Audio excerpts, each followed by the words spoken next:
connection and opportunity all in one place.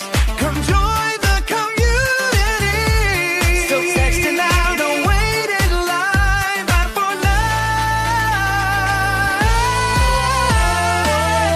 949-292-905. That's 949-292-905.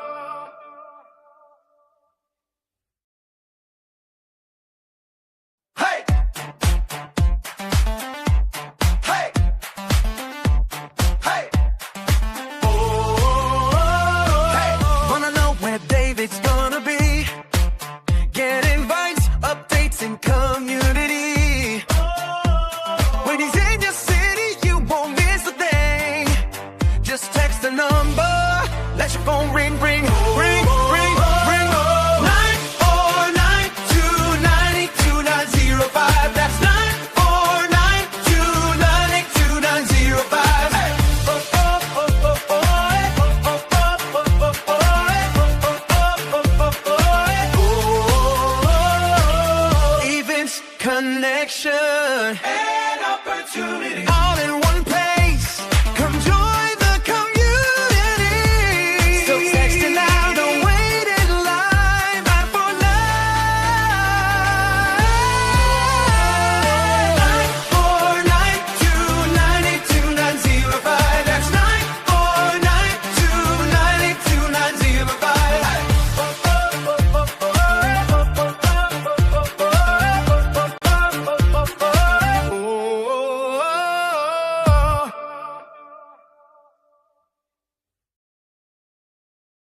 Hey!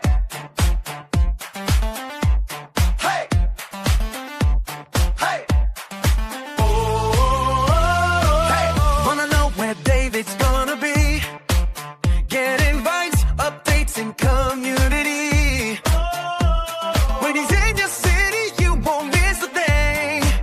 Just text the number, let your phone ring, ring, ring, ring, ring. 949-292-905. That's 949-292-905. Events, connection, and opportunity all in one place. Come join the community. So text it now, don't wait in line. Ride for life. 949-292-905. That's 949-292-905.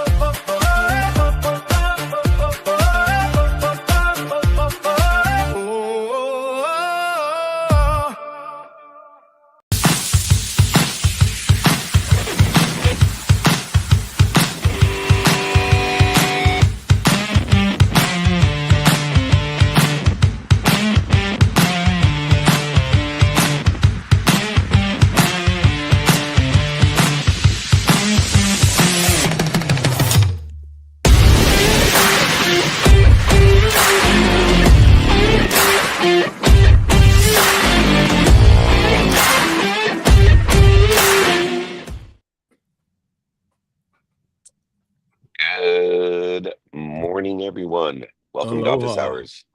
Morning, Aloha, guys. everyone. Good morning, Mr. Matt, Mr. Blaine. It's time for Office Hours, episode over 900 and some, and I'm here in Hawaii, just out of Las Vegas, where our superstar, incredible host and judge, I think, Matt Ebert, on the season 8 of 2 Minute Drill. We're blessed to be here. After a while, we'll be back as well in Southern California, San Diego, Orange County, Newport Beach, and of course, SoFi Stadium, and then back to Atlanta with Les Brown and I. Come and join us if you want to stay informed and invited. It's easy. 949, just like the jingle says, 298-2905, or email me, David at themeltzer.com. I'm ready to get right into it. How about you guys? Blaine Bartlett at blainebartlett.com and the incredible CEO at Crash Champions, Matt Ebert. You guys ready to go? Ready to go. All right, we'll bring on double Mats today. But first we have Alan Izar from San Diego. I thought it was early there. You see how early it is here in Hawaii. General partner at Pollock Fund. Welcome to Office Hours episode 900 or so, 900 and some. So, Alan, he's there. Maybe he's not here. I think we've got back- Matt. I think we've got Matt Uhler. Yeah. Matt's first. Oh, very good. I might have the wrong notes, but Matt Euler is easy enough for me. Hey, Matt, how are you? Hi there. How are you? Good, good. I think Nick sent me the wrong notes, so I have yesterday's notes on here. So somebody on my team can text me the notes. Matt Euler, he is probably the number one business broker in America. Hundreds of different companies, knows the ins and outs of preparation for exit, and has helped so many different entrepreneurs prepare for that exit as well with amped success. Matt, welcome back to Office Hours. Thank you, David. I hope you're enjoying your trip. I think are you in Hawaii right at the moment? No, Hawaii. Very There you go. good. Adding to my hat collection. I love it. You know, Matt, you get your finger on the pulse of business when you're looking at different businesses and how they're prepared or not prepared to exit. There's this thing you suggest called the silver tsunami, where we have people, Blaine's age, that have worked their whole lives and are ready to get rid of their business, but they're not prepared, and they're not necessarily prepared with all the necessary due diligence, but not prepared economically. What I want to ask you about is emotionally. I find on my side of what I do that whether you're Blaine's age or not, most people are not prepared emotionally for an exit. What's some of the challenges that they have emotionally when they actually do exit their businesses? A purpose is such a big part of it. And it's funny that you should ask this question. I literally yesterday had a deal fall apart with a gentleman who's 83 years old. We've got an offer that He's younger than Blaine. But he accepted the deal. We've got a great buyer ready to be done. And he just backed out of the deal. And he's got a terminal illness. And Wow. I don't know what his plan is, but it's not exiting his business right at the moment. And I believe fully it's because he doesn't know what's on the other side, or that he's just afraid that means he's going home to pass away. Now, that's an extreme case, but for so many, even at a younger age, it can just be, what's my purpose? What's my identity that I'm leaving behind? I'm known in town for what I do. There's a lot there. There's a lot. Blaine, before you go, Viktor Frankl wrote in one of my favorite books, Man's Search for Meaning, that people would put an expectation of their exit date from the Holocaust. And it was amazing when that date didn't come, they would exit the Holocaust, but in a different way than they thought. And it's because they had lost hope when they put their emotions on an outcome and it didn't happen. So very interesting how many people don't help. And I will also tell people from my experience, because I recommend so many people to go to Matt, that's one of the aspects of why to utilize someone like Matt Euler, because in most cases you need someone who also has done this before so many times, so he can prepare you and at least bring up this purpose issue of making a plan for not only how to exit but what to do next. So thank you, Matt, for helping those people. Blaine, sorry for interrupting you. Please. Hey, I'm old enough. I get to wait. That's fine. Yeah, you're not that old. You're a gentleman enough to allow everybody knows I'm only a few years younger. So Yeah, Matt, you've been doing this for over 28 years, and I think you've had, well, according to my notes here, over 800 successful transactions, $350 million in funded transactions. the gentleman you were just speaking about, that's on one side of the coin. Mhm. If I'm a business owner and I've done the due diligence and we've acquired a business, what's the acquisition is a fundamental growth strategy. There's no question about that. What's the biggest challenge that I'm going to take on in the acquisition side if I'm the acquirer? What's the biggest challenge that I'm probably going to want to be aware of up front? Yeah, well, there's so many, but I'm going to share two. One is financial feasibility. So a lot of people get excited about, the social media, and you should buy an HVAC company, or should, so on and so forth. But it's amazing how many people come to me and they haven't analyzed the financial feasibility of the deal. And what I mean by that is, can the business afford to pay for itself, meaning cover any debt service you might have, and support you as the new owner? And at the end of the day, that's why most of us are buying new businesses. And if it's a roll up, like you're referring to, Blaine, where you're going to roll it up into your company as well, understanding what the financial aspects of the business are is important, because when we buy a business, we're buying a recipe of success. Mm-hmm. And so most of us are not wanting to buy something that does not demonstrate profitability day one. And then the second piece I'll touch on real quickly is how you're going to transition the seller out. Coming back to David's question about the emotional aspect, it can be tricky. And there's a period of time where there's two cooks in the kitchen, and you need, as a buyer, we want the information that the previous owner has, but we also want them, in my opinion, to feel good about their exit and to feel honored for what they've built, and to, finish that transaction as friends as opposed to adversaries. Mm-hmm. Thank you. Matt, I'm smiling because I see it all the time. All of this stuff. I built my business through acquisition. So, 600 locations, all, the majority of them acquired. And I've watched the emotional journey for the sellers. I've seen great businesses and bad ones. We've bought them both, because some we see opportunity in and some we see as valuable, right? So, how much of your work is helping them to understand how to create value for their business before they sell it? Because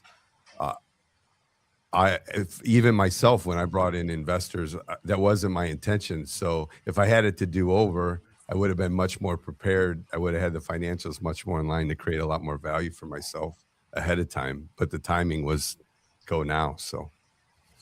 Yeah, a lot of the transactions I help facilitate are Main Street businesses, and so they're funded with SBA loans. And one of the advantages, most people think SBA is a four-letter word, but one of the advantages of SBA is they make you jump through hoops. And one of those hoops is projections. And even though that can be challenging, in my opinion, when a business buyer goes through month by month a 12-year plan based on the seller's historical numbers of what they intend to do, and then year 2 and year 3, and then also builds in assumptions. The assumptions would be, here's why I'm anticipating a 3% increase in revenue. Here's why I'm anticipating a reduction in payroll. By the time you're done with that whole process, a buyer typically has, quite frankly, more understanding about the business than most sellers do. And so that's a phenomenal foundation to take over the business and be able to figure out how to add value and what levers to pull to get a greater result than the previous owner had. If you're amped for success, you need to find someone in the situation who has done hundreds of these transactions. Looking to be successful in your business means eventually an exit. Either side of the deal, if you're looking to acquire or looking to exit, find the expert, get amped success. Matt Uhler, thank you again so much for joining us. We'll look forward to having you back. If you want to learn more, it's ampsuccess.com, @ampsuccess. Matt, thanks again. Thank you, gentlemen. Have a great day. Great job. We'll see you soon. All right, gentlemen, we're rocking and rolling. I may be half awake, but we're okay, I believe. Like 3 in the morning by you, David? It's 3:11. There we go. Lucky. Good name for a band, I think. Itamar Shots is here. He's late in the day. I think it's probably 3 in the afternoon there in England. The affiliated lecturer at Cambridge University, another school that would have rejected me if I applied. CEO at Probably Good. Welcome to Office Hours, episode 950 or so. Itamar Shots. Or not. Or not. All right. If he's not here yet, I'm going to go ahead and ask Matt Ebert. Matt, you two have had so many experiences with businesses and acquiring those businesses. I think there's an exceptional value to understanding how to buy or sell, but it's done in the bio. Oh, there he is. We'll save that one for later, just in case our next guest. There he is. Let's welcome Itamar Shots. Itamar, thank you for joining us. Thank you for having me, David. Oh, of course. I love your new upcoming book that's coming out, Solving Procrastination, the source of why we put things off and how to finally stop doing it. I think procrastination is one of the top two reasons entrepreneurs fail. One is feeling overwhelmed, which actually is a catalyst to procrastination, and the other is procrastination itself. How in your book are you dealing with what I believe to be the antidote to procrastination, which is prioritization? I think people who procrastinate or feel overwhelmed, for that matter, they don't actually know how to prioritize what's important in their divine direction or in their trajectory. I know you are a seasoned scientist in this and have used so many tools as well. Are there tools that were relative to procrastination? Yeah, absolutely. So I completely agree. And the way I view it and what the science shows is that procrastination is essentially about our brain prioritizing the immediate.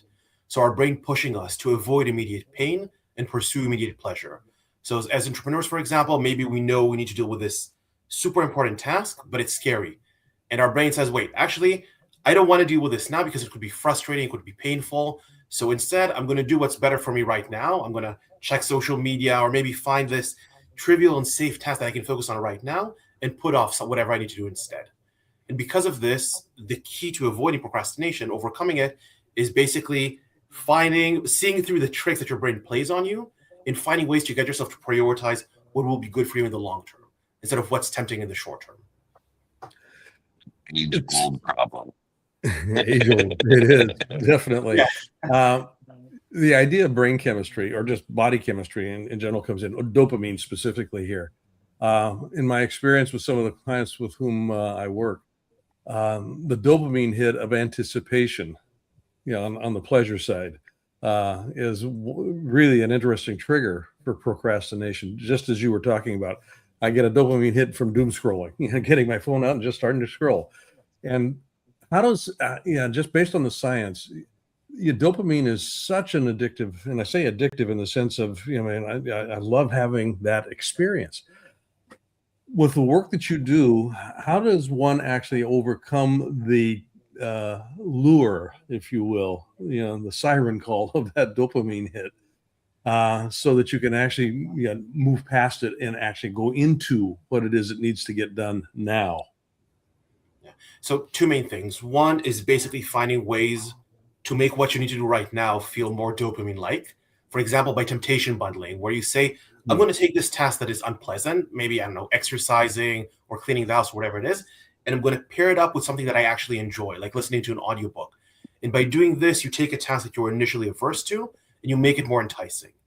And the other way you can help with this is to also identify the obstacles, like feeling overwhelmed, like being afraid, like being uncertain about your next steps, and making them feel less intimidating. And that avoids this fight or flight response that we have in our brain, where basically our brain says, okay, I'm scared of this, so I'm going to avoid it. And one way you can do this is by doing what is called decatastrophizing. And basically the issue is our brain tends to do something called catastrophizing, where it says, there is this issue here. I'm going to blow it out of proportion as a defensive mechanism. I'm not only going to overestimate how likely it is to happen, but also how much it's going to affect me. So maybe let's say how likely it is that I will make a mistake on my pitch deck. And then basically saying, if I do make a mistake, it means I'm going to be written off entirely and blacklisted by all the investors. And the way you deal with this is by engaging in decatastrophizing, where you say, okay, how likely is this to actually happen? Maybe right now, you know what? This is just the first draft, but I can then go over to identify mistakes, and then I can get other people to give me feedback. And then even if there is some mistake there, if it got through all these issues, it means it's not actually that important and it's unlikely to be caught by anyone else. And even if anyone else notices it, then I can clarify the issue. And it's unlikely that if my pitch and everything else is very promising, this tiny issue is going to get me written off entirely.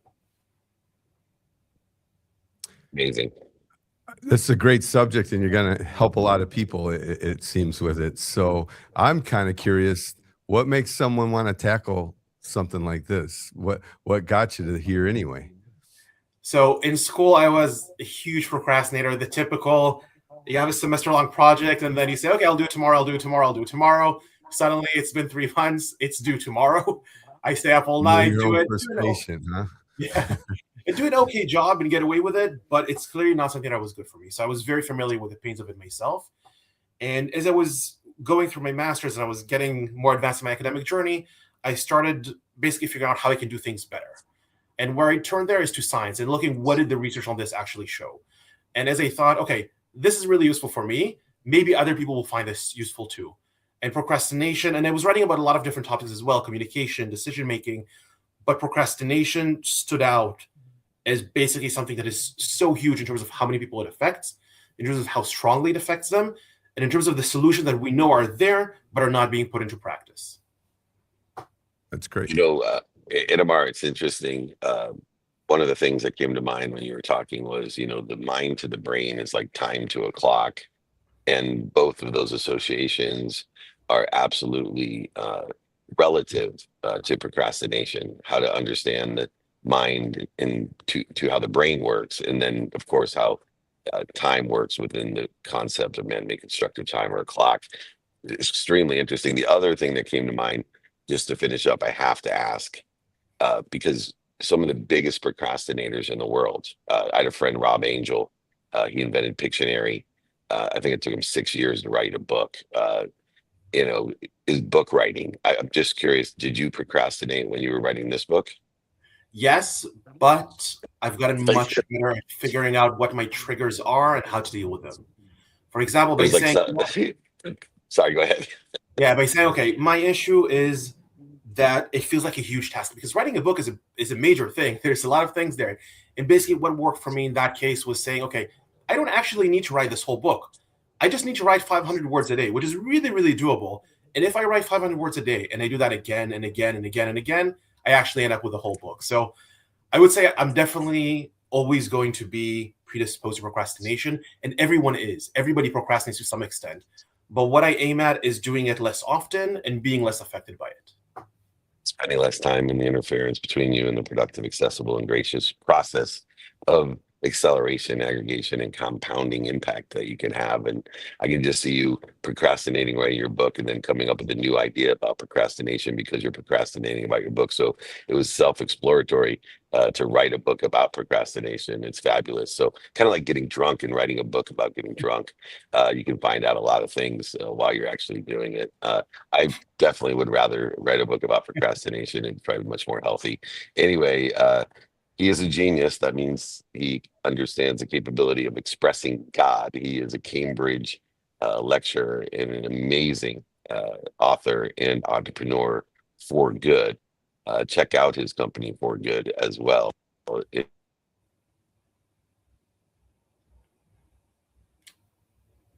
Just lost your audio, David. Promise us that you'll come back. Congratulations on the book. Thank you very much. Someone's calling me. I don't know. I don't know who was calling me. Do you hear me now? Yeah. Yeah. Someone was calling me. I don't know who would call me at 3:20 a.m. But more importantly, you must be pretty popular, Dave, or an idiot. Anyway, Itamar, we definitely want to have you back. I can't wait to read the book. Coming out August 25th, Solving Procrastination, the science of why we put things off and how to finally stop. We look forward to seeing it. Thank you very much. Dave, you put your phone number out there and tell everybody to call you. Can't complain about what they do. It's so rare. You know, everybody knows my great business of having all these people that pay me, and I put myself on call and nobody called. It's a great business. People are like, how do you handle thousands of people when you give out your phone number and you tell them call me anytime? It's because they procrastinate and they don't call. So congratulations to Brett Kaufman for being the only one to call me in the last 24 hours. Unfortunately, I'm honest, Joe. He's a great guy. Anyway, speaking of great people, Linda Hunt is in the hunt here today. She's founder and financial architect at Some Solutions. Welcome to Office Hours, episode 950 some or so. The amazing Linda's not Linda. here yet. Oh, good. I'll go back to Matt then. All right. So Matt, in the acquisition of all Damn these it, Linda. companies, Exactly. sorry. People ask me like, they're like, why do you have such a short show with so many hosts? Because it makes it so fluid and so easy, right? Right, Blaine? We've done this before. It's like so Yeah. many different directions we can go. And if you're blessed to have a CEO of a multi-billion-dollar company like Crash Champions, an amazing entrepreneur, and by the way, getting to be a really good podcast host. This guy's starting to interview and be interviewed with the best of them. And I'm just so impressed. But I'm more interested in the emotional aspect of acquisition. You see it all. I'm sure people have backed out of deals with you because of emotions as well. In this Yeah. idea of purpose, do you personally try to help when you're collaborating in an acquisition because you have so much experience? Do you do any phone calls in a row? Two phone calls in a row. See, now everybody that's watching this is probably going to just F with me and call my cell phone. Can you guys hear me okay? Yeah, we sure can, David. So the answer is I've definitely seen it a ton, and I have had plenty of conversations. The great thing for me is one of my guys doing the M&A for my company also owned his own business and sold it, and he was a collision repair guy. So he's in his 60s, still out there talking to these sellers. So he's a great conversationalist about what post-sale life looks like, because really they're going to go from king of their own world, however big that is, to nobody calls them the next day. Now they're just an old dude with money. And so there is that whole purpose and that whole conversation. I've had plenty of those conversations, but he's been great for taking on that workload too, because he's lived it. And in reality, what happens is plenty of opportunity comes your way. You just gotta create the space for it, and there will be the next thing you're excited about, and it comes much quicker. I've seen it time and time again where it comes much quicker for the seller than they think. Even the ones that want to hang around in the business a little bit, and we kind of want them to get out of the way pretty quickly because we don't want them to fight us on any changes we want to make, etc. But even the ones that think they want to hang around, it's amazing once that money hits their bank account, how busy they get doing other stuff really quickly. Yeah, it's interesting in blue collar work as well, because if you don't know, Crash Champions is the #1 company in America of helping people in a time of need. And Matt taught me that when we were doing 2-minute drill. When I asked him, what business are you in at Crash Champions, expecting he would say collision repair. And he said, no, we're in the business of helping people in a time of need. And that must be interesting, because even though they may not articulate it, a lot of guys who own their individual shops, collision repair shops, that must be a really fulfilling job. And to do that for 30, 40, or 50 years, you can see why they have a physicality addiction to it, but the emotional connection of losing that and trying to find something else.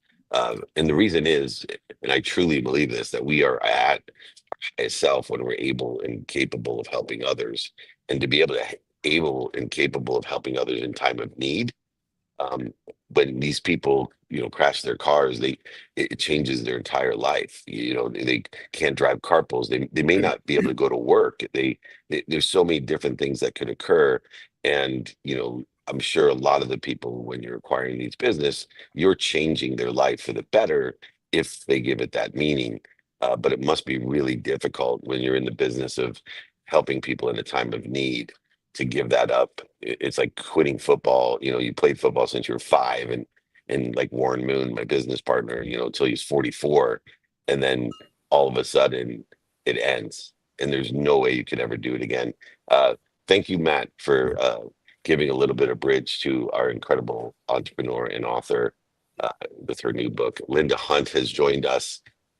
Her book came out on my son's birthday, so I remember that as well. It's St. Patty's Day, March 17th, and really loved it. It's called The Money Conversation. Speak the truth, set the standard, and get paid without apology. Welcome to Office Hours episode 950 something, Linda Hunt. Well, thank you, David. It's nice to be here. Hi, everybody. How you doing, Linda? I'm good. And I have to finish with the last part of the subtitle, which is get paid without apology. A majority of what I try to teach people is how to receive. And my mom, I use as an example, did not understand this idea. We were in desperate need of money, and she would tell my wealthy uncles, "No, we don't need that. It's okay." And I carried that along the way until I finally had some great mentorship, coaching, and teaching from Blaine Bartlett, who helped me with the mindset. And even greater than Blaine Bartlett is a woman named Cynthia Kersey, who ironically must be blind because she married Blaine Bartlett. And Cynthia told me that, being able to receive without apology is a gift. It's a gift because you allow these people to be able and capable of helping. What are some of the things that you suggest in your book to help people with this, I think, real critical problem that exists is getting paid without apology? Because if you don't know how to do that, you're going to go bankrupt because you'll only break even or lose money. Right. So, David, for me, this is actually a lived experience. This book came out of, I was a corporate dropout. I go into, my own business, and I absolutely all of a sudden couldn't pay my bills, right? Because I had a problem receiving. So what I did was I had created a business that I was holding up and supporting because I wasn't receiving. And then I stepped back and I created structure, right, around it. So part of that structure was scripts. Part of that was how I was going to talk to a client. So it's really about, in the book, in a nutshell, creating a structure that you can lean on, as opposed to you holding everything up. And I think, I'm a woman, your mom, we're used to a lot of that invisible work. And I'm not saying men don't do this at all, but we're used to that invisible work. We're used to making sure everyone's okay. And then all of a sudden we're strong, and then we need help and we don't know how to ask for it. And I will say to you, I was in accounting, right? Back in the day, I started my business 30 years ago, and it was very male dominated. And I was afraid to ask men for help because I didn't want them to look at me and be like, "Oh, she's not smart. She doesn't know what she's doing. Let's feel sorry for her." So I think part of it's identity. And I think part of it is creating a structure. And I created the structure first that then allowed me to move and into an identity that allowed me to receive more. Beautiful. There's a couple of things here that are interesting. One is primarily your book is targeted, and your work actually is with folks that are offering professional services. Yes. And services as opposed to hard product. Those are two different animals. Yes. And you mentioned the word identity here. When I'm offering a service, essentially what I'm doing is I'm offering myself. Yes. So 100%. Being able to price that. Mm-hmm. It gets to be an interesting internal conversation. Yes. Now, I've been very fascinated here. There's a whole notion called creative constraint that has to do with the nature of structure. Mm-hmm. Actually forcing creativity. Mm-hmm. Without structure, things just get real amorphic. I mean, they just kind of dump my coffee out on the desk. I can't use it. I need a cup to hold it. What specific structural components have you found that actually can be leveraged in a creative way when I'm delivering personal services that begin to affect my sense of identity so that I can price it effectively? Yeah, that's a great question. So a couple things. There's three money conversations going on, right, in your head. You're having the conversation with yourself, then you're having the conversation with your client, and the one that's going on in your head is kind of affecting how you're going to respond to the client conversation. And then there's that third one, the conversation your business is having with you. And that's the one you're talking about. It's about that structure, right? So two components of what I did and for myself personally is I created a very easy way for me to get the information I needed, right? So I was a service provider trying to, clean up somebody's books or whatever. And there was always surprise in it. So I created an evaluation. I created a process for myself that I got paid a nominal fee, right? At the time it was nominal. I got paid. I got to look at everything I needed to look at. I got to know the client a little bit better. They got to know me. So it was about creating safety, if that makes sense, right? Because I needed to feel safe. My body needed to feel safe in order to receive. Yeah. And then the script was the second part of that, right? So it's like I created the structure and then I created the structure and then I practiced them. I practiced them in front of the mirror because my voice used to wobble. And sometimes every now and then, like something will come up and I'll wobble again. Matt, what do you think? I was actually going to ask about that. It seems like a big part of this to me would be the script, because especially if in your head you're nervous about asking your price. Yeah. You have to come off confident and know what to say to explain the price. The script seems to be a big key part of it. Yeah. And the other key piece of that is really understanding what you're delivering. I did not at the time understand what I was doing. I thought I was selling accounting and bookkeeping. I was doing so much more, right? So it's an identity question, right? So a lot of times when I'm working with clients, we're really focusing on what lights them up, what do they do, right? And then what do they think the transformation is for their client or result? And then we actually go to their clients and we get those words. And that usually, it creates a lot of recognition, right? It kind of turns things on a dime for them. And then they're able to start talking about their services in a way, because you need the clarity, right? You need the personal clarity. Once you feel confident in what you're doing, you can talk to anybody. Seems a little bit like the work of developing an elevator pitch almost. It's a little bit deeper than it absolutely, but it's a little bit deeper than that, because I think what happens, especially as service providers, and Blaine hit on this, it's our heart, it's our soul, it's our passion, right? And it's really hard to separate that. Plus, you're good at it naturally, so it's a little hard for you to see that not everyone else can do that. So it's a little bit, I would say it starts there, but it has to go a little bit deeper. Great point. And then thank you, Matt, too. And knowing, perceived value is only based off of your comfort level and your confidence. And if you're in the hunt to have a conversation about money, well, we know where to go. It's available everywhere. The Money Conversation. We want to speak the truth, set the standard, and get paid for sure without apology. Receiving more allows us to give more. And we are blessed to have great leaders. The book was written on my son's released on my son's birthday, March 17th. So a great reminder. And St. Patty's Day, so you can have a green beer while you're drinking it, and acknowledgement of what's going on. Matt's from Chicago, so I know he knows what I'm talking about. One of the best places for St. Patty's Day in the world. Linda Hunt promised us she'll come back. Please, if you're looking for a financial architect, go to Some Solutions as well, and make sure you read this book. Your relationship with money will change forever. Thank you, Linda Hunt, for joining us. Thank you for having me. Have a great day. You too. Enjoy. All right, gentlemen, my favorite time of the day. We want people to actually learn things here, not just be entertained, although you two have been extremely entertaining. Matt, takeaway of the day. Give us a takeaway that you have found to resonate with you. This money kind of conversation one does, because I think that's something I'm currently working on. The other, procrastination, not a big problem for me, and making business deals.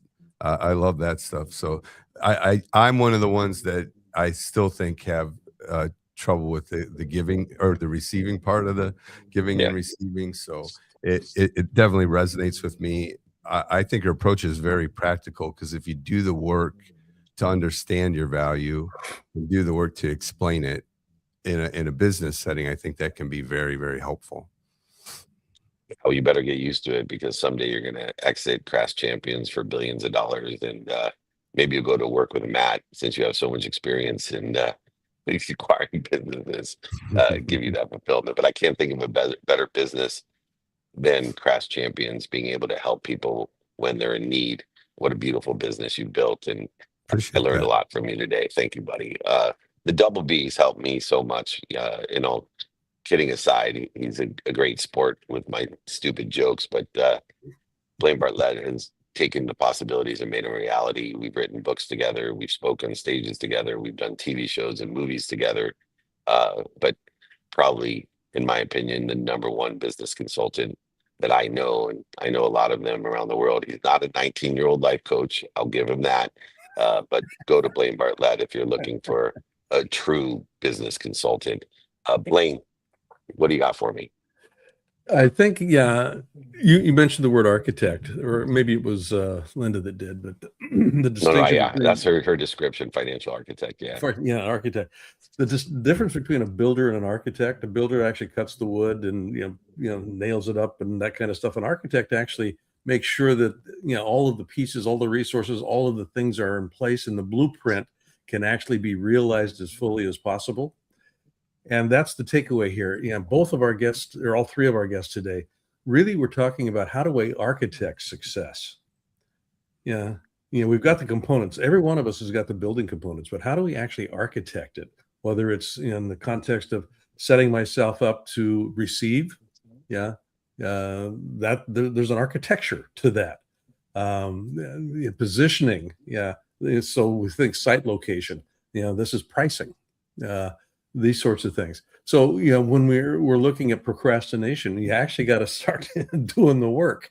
So how do I architect, the day, rather than just letting the day unfold? Structure the day so that it actually can come in on time, under budget. Those sorts of things. So, the bit of a leap here, but I took all three of those, and that word, when I heard it, it just kind of went, huh. There's a there there. Let's see what we can build around that, so to speak. Yeah, and I suggest people understand, for example, a tax architect. People rely too much on an accountant or a CPA or even a tax attorney as if they're architects, but they're not. They're more builders, and they're just using the blocking and tackling and measurements in order to effectuate some sort of economic outcome. For me, what came to mind as a takeaway was everyone should have an emotional expense column. And if you look at, especially Matt, it really resonated, and both Matts actually articulated extremely well that we need to have this emotional expense column and make sure that we're reviewing it and elevating awareness to it. In procrastination, there's an emotional expense column.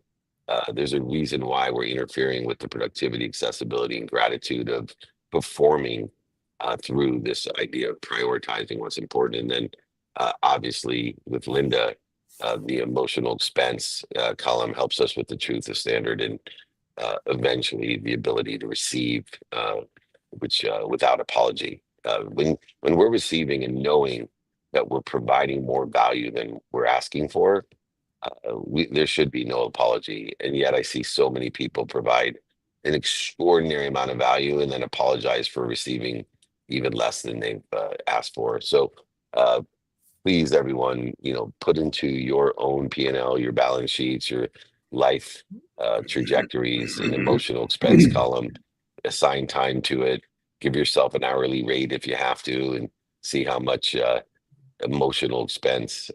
And Blaine's helped me with that. One of my family members who, I consider him a son, was probably my most emotionally expensive, very profitable, I thought, employee. But the minute he left, oh my goodness, my life and my business changed forever because of the emotional expense that this individual had caused. So please, everyone, take these takeaways. If they resonate with you, write them down, create stories and lessons around them, teach them to other people, help me on my mission of empowering over 1 billion people to be happy.